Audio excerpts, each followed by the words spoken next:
এই নাও মধুবালা, জল খাও।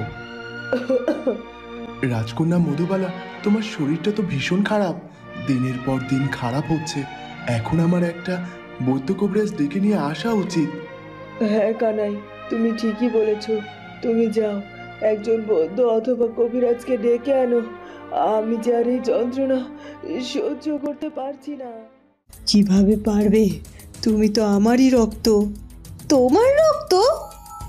মানে মানে আবার কি? আমার দাদার মেয়ে, তার মানে তো তুমি আমার।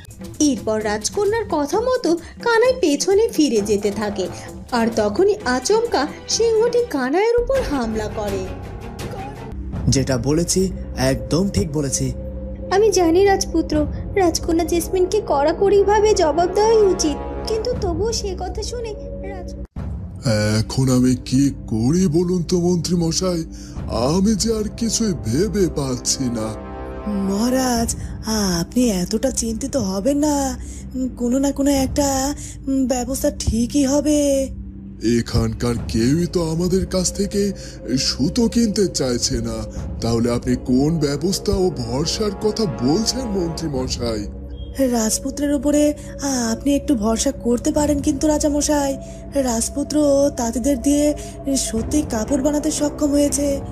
ইতিমধ্যে রাজপুত্রের কাছে অনেকগুলো শাড়িও জমা পড়েছে, আর সেইগুলো দিয়ে রাজপুত্র হেমরাজ্যে এক মেলার আয়োজন করবে। সেখানেই প্রথম হেমরাজ্যের বিখ্যাত রেশমি সুতোয় বোনা কাপড়গুলো বিক্রি করবে, আর তারপর আমাদের রাজ্যের কাপড় পরিচিত হবে মানুষের কাছে। বিভিন্ন রাজ্যে পৌঁছে যাবে আমাদের হেমরাজ্যের কাপড়। তবে কি আপনি বলতে চাইছেন এখান থেকে আবারও সুতো ভর্তি জাহাজ ফিরিয়ে নিয়ে যাব, তাও আবার রাজপুত্রের ভরসায়? না না মন্ত্রী মশাই, এ হয় না। দুবার একই ভুল আমরা করতে পারি না। রাজপুত্র ছেলে মানুষ, তার উপরে ভরসা করে এই একই ভুল আমি আবার কি করে করতে পারি? আপনি বরং নতুন কোনো সুতো সর্দার অথবা নতুন কোনো সুতোর বাজারে নিয়ে চলুন জাহাজকে। আরে আরে, যুবরানী আর রাজপুত্র একসঙ্গে যে! তা তোমাদের অপেক্ষায় করছিলাম, সেই তখন থেকে এসেছি হেমরাজ্যের রাজপ্রাসাদে, কিন্তু তোমাদের তো দেখাই পাচ্ছিলাম না যে। এ কি ব্যাপার? রাজকন্যা জেসমিন এত দ্রুত হুট করে আবারও কেন হেমরাজ্যের রাজপ্রাসাদে এলো? আর তাছাড়া রাজকন্যা জেসমিন কি এবার একা এসেছে, নাকি তার সঙ্গে তার বড় ওই রাজেশবাবুও এসেছে? তুমি এতক্ষণ আমাদের অপেক্ষা করছিলে মানে? হ্যাঁ হ্যাঁ রাজপুত্র, রাজকন্যা জেসমিন তো প্রাসাদে আসার পর থেকে শুধু তোমাদের কথাই বলে যাচ্ছে। কিন্তু কেন? আমাদের কি খুব বিশেষ কোনো প্রয়োজন আছে নাকি রাজকন্যা জেসমিন? আর তাছাড়া এভাবে না বলে হুট করে রাজকন্যা জেসমিন হেমরাজ্যের রাজপ্রাসাদে বা কেন এলো? কি এমন দরকার পড়লো আবার এই হেমরাজ্যে? রাজপুত্র, তুমি কিভাবে কথা বলছো? রাজকন্যা জেসমিন এখন এই হেমরাজ্যের অতিথি, আর অতিথিদের আগমন নিয়ে এভাবে কথা বলতে হয় নাকি? সব অতিথির আগমন খুশির হয় না রানীমা, আর তেমনি আমিও রাজকন্যা জেসমিনের আগমনে খুশি হতে পারলাম না, কারণ রাজকন্যা জেসমিন এবং তার স্বামী রাজেশবাবুর দ্বারা আমাদের বিভিন্ন সময়ে বিভিন্ন রকম ক্ষতি হয়েছে। রাজকন্যা জেসমিন যুবরানী চারুলতার আশেপাশে থাকুক, এটা আমার পছন্দ নয়। পিসিমা, রাজপুত্র অরুণ আমাকে এভাবে বলতে পারছে? তুমি কিচ্ছু বলছো না তাকে? তার মানে এখন থেকে আমার পিসির বাড়িতে, মানে হেমরাজ্যের রাজপ্রাসাদে আসতে গেলে রাজপুত্র অরুণ আর যুবরানী থেকে অনুমতি নিতে হবে? থাক না রাজপুত্র, আপনি শুধু শুধু রাজকন্যাকে কষ্ট দিয়ে কেন কথা বলছেন? তিনি যখন হেমরাজ্যে বেড়াতে এসেছেন তবে তাকে এভাবে বলবেন না। চলুন, আপনি আপনার কক্ষে চলুন। রানীমা, আপনি দয়া করে কিচ্ছুটি মনে করবেন না। আর রাজকন্যা জেসমিন, আমি রাজপুত্র অরুণের হয়ে তোমার কাছে ক্ষমা চাইছি। তুমি তার কথা শুনে কিছু মনে করো না দয়া করে। চারুলতার কথা শুনে রাজপুত্রের ভীষণ রাগ হয়। সে রাগ করে সেখান থেকে তার কক্ষের দিকে চলে যায়, আর যুবরানী চারুলতা সেটা বুঝতে পেরে তার পিছু পিছু যেতে থাকে। আমি তোর বানানো ফুচকা খেয়েছি, বেশ করেছি। আমার ইচ্ছে হয়েছে তাই খেয়েছি, আর আমার ইচ্ছে হচ্ছে না তাই তোকে পয়সা দেব না। তুই কি করবি মা? পয়সা দিবি না মানে? তোর ঘাড় পয়সা দেবে। ছি ছি ছি ছি মীরা, তোর মতো এত কিপটে মানুষ আমি আর দুটো দেখিনি রে।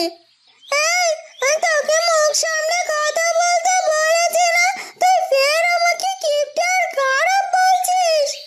এভাবে এক কথায় দু কথায় ময়নার মীরার মধ্যে হাতাহাতি লেগে যায়। তখনই ভ্যাবলা আর ক্যাবলা ময়নাদের বাড়ির ভেতরে প্রবেশ করে। কিরে ক্যাবলা, তুই আমায় শুধু শুধু তোদের বাড়িতে ডেকে নিয়ে এলি কেন বলতো? আমি তোর কাছে কাজের সন্ধান করেছিলাম, আর তুই তুই আমাকে তোদের বাড়িতে নিয়ে এলি। তার মানে আমাকে তোদের বাড়িতে কাজ করাবি নাকি? তোকে দিয়ে আমার বাড়িতে কাজ করাবো? আমার ঘরে কটা মাথা গজিয়েছে বলতো? যাক সব কথা মস্করা বাদ দিয়ে চল বাড়িতে চল, তোকে একটা জিনিস দেখাবো বলেছি না?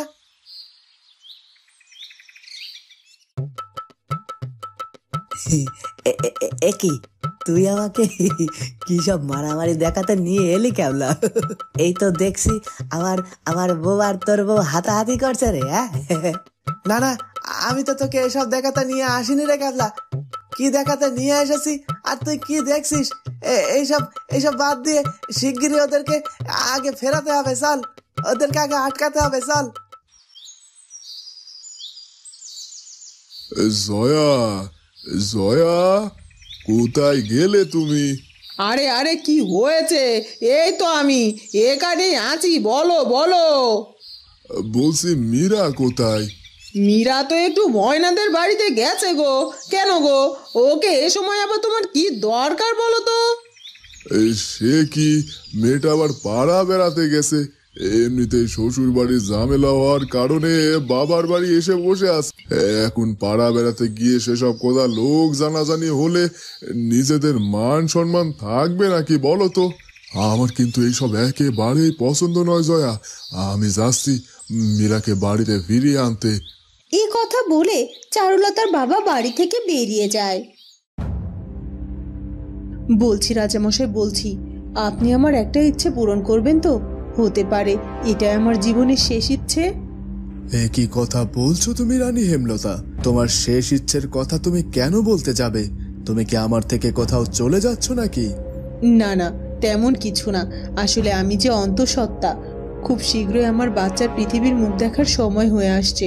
আর বাচ্চার জন্ম দিতে গিয়ে তো অনেকেই পৃথিবীর মায়া ত্যাগ করতে হয়, তাই না? আমার সঙ্গে যদি সেরকম কিছু হয়ে যায়, তাই বলছিলাম আর কি। না না রানী, তুমি এভাবে বলো না। তোমার সঙ্গে এরকম কিছুই হতে পারে না। আচ্ছা যাকগে, বলো তো কি এমন ইচ্ছে করেছে তোমার এখন? দয়া করে একটিবারের জন্য আমার রাজকন্যা মধুবালার সঙ্গে দেখা করার সুযোগ করে দিন না। একটিবারের জন্য রাজকন্যা মধুবালাকে এই প্রাসাদে আসার সুযোগ দিন আর তাকে খুঁজে নিয়ে আসুন। মহারানীর মুখে এ কথা শুনে মধুপুর রাজ্যের রাজামশাই আরো রেগে যায়। তোমাকে আর কতবার বলবো রানী যে তুমি ওই মধুবালার নাম আমার মুখে উচ্চারণ করবে না? তোমার ইচ্ছে হোক আর যাই হোক না কেন, এই রাজামশাই কখনো তার কথার অনর্থ হতে দেবে না। আজ আমার সাথে দেখছি এবারেও রেগে গেল। আমার শেষ ইচ্ছার কথা বলেও তো কোনো লাভ হলো না। তার মানে সত্যি এই জীবনে আর কোনোদিনও মধুবালা আমাদের সঙ্গে একত্রিত হতে পারবে না। কানাই, মধুপুর প্রাসাদ আর কত দূর বলো তো? আমার যে বড্ড কষ্ট হচ্ছে এভাবে বসে থাকতে। আমি যার যন্ত্রণা সইতে পারছি না। সে কি কথা মধুবালা? এই 1 মাসের ব্যবধানে তুমি তোমার নিজের বাড়ির পথ ভুলে গেলে নাকি? পথ যখন কষ্টে পাড়ি দিতে হয়, তখন সে পথ যতই পরিচিত হোক না কেন অতি বিষাদের হয়ে ওঠে। আমি তোমার কষ্টটা বুঝতে পারছি মধু, আর একটু ধৈর্য ধরো। আমি যত দ্রুত সম্ভব এই গরুর গাড়িতে করে তোমায় তোমার রাজবাড়িতে নিয়ে যাব।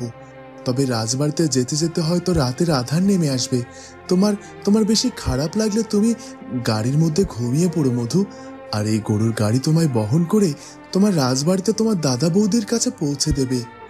এরপর কানাই নিজে গরুর গাড়ি বহন করে রাজকন্যা মধুবালাকে নিয়ে যেতে থাকে মধুপুর রাজ্যের প্রাসাদের উদ্দেশ্যে। আপনি আমার উপরে কেন রাগ করেছেন রাজপুত্র? দয়া করে রাগ করবেন না। তুমি এই রাজ্যের যুবরানী চারুলতা, কেন নিজেকে ছোট করো তুমি সবার সামনে? তুমি কেন ওই রাজকন্যা জেসমিনের কাছে আমার হয়ে ক্ষমা চাইতে গেলে? আমি তো ভুল কিছু বলিনি, যেটা বলেছি একদম ঠিক বলেছি। আমি জানি রাজপুত্র, রাজকন্যা জেসমিনকে কড়াকড়িভাবে জবাব দেওয়াই উচিত, কিন্তু তবুও সে কথা শুনে রাজকন্যা জেসমিন আর রানীমা দুজনেই ভীষণ কষ্ট পাচ্ছিলেন। আর তাছাড়া অতিথি হলো ঘরের লক্ষ্মী, তাদেরকে ছোট করে কথা বললে বিধাতাও যে অখুশি হন। তাই তো আমি রাজকন্যার কাছে আপনার হয়ে ক্ষমা চেয়েছি। না না চারু, তুমি এটা একদম ঠিক করোনি। তোমার এহেন কাজ আমি একবার মেনে নিলাম, কিন্তু দ্বিতীয়বার কিন্তু আমি মেনে নেব না। আচ্ছা ঠিক আছে বাবা, এবার অন্তত একটু শান্ত হন। আমি ওদিকে গিয়ে আপনার খাবারের ব্যবস্থা করি। অনেকটা সময় হয়েছে খাবার খাওয়াই হয়নি, রাতও হয়ে এলো, বাইরে থেকে এসেছেন। আপনি একটু হাত মুখ ধুয়ে আসুন তো, তারপর আবার খাবার ঘরে গিয়ে আমরা দুজনে একসাথে খেতে বসবো। হ্যাঁ, আমার বড্ড খিদে পেয়েছে। ঠিক আছে, তবে তাই হোক। আর না পিসিমা, এত অপমান সহ্য করে আমি আর এক মুহূর্ত এই প্রাসাদে থাকবো না। এক্ষুনি আমি আমার মধুপুরে ফিরে যাব। এভাবে রেগে মেগে যে কোনো সিদ্ধান্ত নেওয়া যাবে না রাজকন্যা জেসমিন। রাগকে এখন সংবরণ করো। তাই বলে যুবরাজ আমাকে এভাবে কথা শোনাবে এই হেমরাজ্যে এসেছে বলে? ঘুড়ির লাটা এখন ওদের হাতে, তাই তো আমরা কিচ্ছু বলতে পারছি না জেসমিন। তবে এক মাঘে শীত যায় না, এ কথাটা হয়তো রাজপুত্র আর তার স্ত্রী ভুলে গেছে। সময় আমাদেরও আসবে, আর তখন আমরা এর চেয়ে দ্বিগুণ করে ওদেরকে জবাব ফিরিয়ে দেব। এখন সবটা মুখ বুজে সহ্য করে নাও তো। ঠিক আছে পিসিমা, তুমি বলছো তাই আমি মুখ বুজে সবটা সহ্য করে নিচ্ছি। তোমার কথা আমি কেন জানি ফেলতে পারি না। কিভাবে পারবে? তুমি তো আমারই রক্ত। তোমার রক্ত? মানে আবার কি? আমার দাদার মেয়ে, তার মানে তো তুমি আমারও মেয়ে, আমারই রক্ত। আমরা তো একই বংশের সন্তান, একই রক্ত বইছে আমাদের শরীরে, তাই আর কি। ভ্যাবলা আর ক্যাবলা দুজনের বউকে মারামারি করা থেকে ফেরাতে থাকে। তুমি আমায় ছেড়ে দাও বলছি ভ্যাবলা। ওই ময়না আমায় কিপটে আর খারাপ বলেছে, ওকে তো আমি দেখে নেব। আমায় তুমি ছেড়ে দাও ক্যাবলা। ওই মীরা আমার থেকে ফুচকা খেয়ে ফুচকার পয়সা দিতে চাচ্ছে না, সেটা আমি মেনে নিলাম। ও আমাকে ছোট করে কথা বলবে, সেটা আমি কি করে মেনে নেব বলো তো? ঠিক আছে বাবা, ঠিক আছে, এবার তো শান্ত হও, আমরা দেখছি ব্যাপারটা। এই ভাবলা, তোকে যা দেখাতে এনেছিলাম সেসব পরে দেখবো। তুই এখন তোর বউকে নিয়ে বাড়িতে যা তো। মীরা, ও মীরা, চলো তো দেখি আমরা বাড়িতে যাই। তখনই মীরার বাবা ময়নাদের বাড়িতে এসে উপস্থিত হয়। আরে এসব কি হচ্ছে কি এখানে? মীরার বাবাকে দেখে সবাই শান্ত হয়ে যায়, আর মীরার বাবাকে দেখতে পেয়ে মীরা তার বাবাকে সব বলতে থাকে। আর ময়না এগিয়ে গিয়েও তার সমস্যার কথাগুলো মীরার বাবাকে খুলে বলে। বলুন তো এবার মোড়ল মশাই, আপনিই বলুন, আমার এখানে কি অন্যায় হয়েছে? সি সি সি সি, মীরা এসব কি কাণ্ড করছিস তুই? এই নাও ময়না, তোমার ফুসকার পয়সা তুমি রাখো। মীরা, চল শীঘ্রই বাড়িতে চল। আর জামাই বাবাজি, তুমিও এসো আমার সঙ্গে, তোমার সাথে আমার কথা আছে। মীরার বাবা ময়নার ফুচকার দাম মিটিয়ে মীরা ও ভ্যাবলাকে সঙ্গে করে তার বাড়িতে নিয়ে যায়। ও আচ্ছা, এবার বুঝেছি। তারপর নিশ্চয়ই রাজকন্যা মধুবালা আর তার স্বামীকে সঙ্গে করে মধুপুর রাজপ্রাসাদে ফিরে আসে, তাই তো? আর তারপর রাজা মশাই তাদেরকে মেনে নিতে বাধ্য হয়, আর তারপর নিশ্চয় রানী হিমলতা বড্ড খুশি হয় এবং রাজপ্রাসাদে দুটো সন্তানের জন্ম হয়, একটা রানী হেমলতার আর একটা রাজকন্যা মধুবালার। নিশ্চয়ই রাজা মশাই এতে মহা খুশি হয়। তাহলে তো এই ঘটনা সত্যি অনেক খুশির ঘটনা হওয়ার কথা। নানা পদ্মাবতী, তুমি যতটা সহজভাবে ভাবছো ব্যাপারটা অতটা সহজ নয়।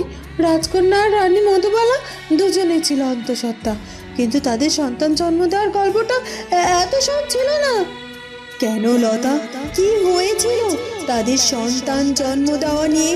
আর সেদিন কি রাজকন্যা মধুবালা তার স্বামীকে সঙ্গে করে মধুপুর প্রাসাদে পৌঁছতে পারেনি? পেরেছিল তো, তবে সঙ্গে তার স্বামী ছিল না, আর তার সঙ্গে ছিল তার সদ্য জন্ম নেওয়া ফুটফুটে এক কন্যা সন্তান।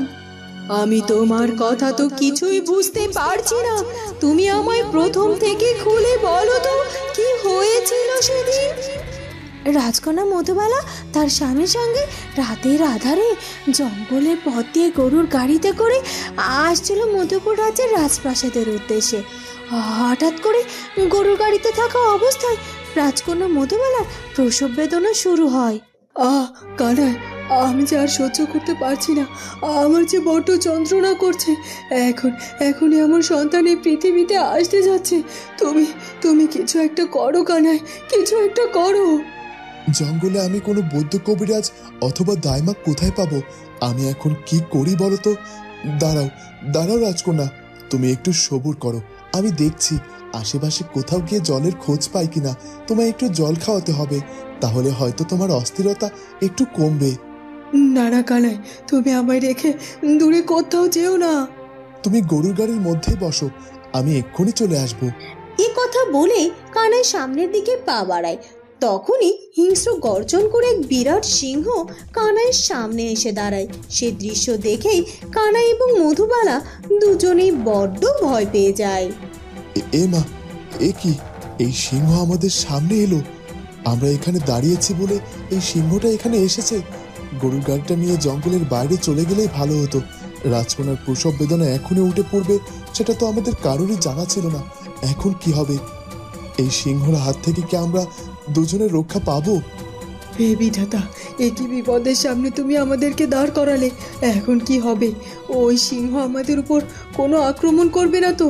কানাই, তুমি আর এগিয়েও না, পেছনে চলে এসো আমার কাছে। এরপর রাজকন্যার কথা মতো কানাই পেছনে ফিরে যেতে থাকে। আর তখনই আচমকা সিংহটি কানাইয়ের উপর হামলা করে। কানাই! বন্ধুরা, কি হতে চলেছে এরপর সেটা জানবো আমরা চারুলতা গল্পের পরবর্তী পর্বে। আর আমাদের আজকের পর্বটি ভালো লাগলে অবশ্যই আমাদের চ্যানেলটিকে সাবস্ক্রাইব করে দিও। দেখা হবে পরবর্তী পর্বে। ধন্যবাদ।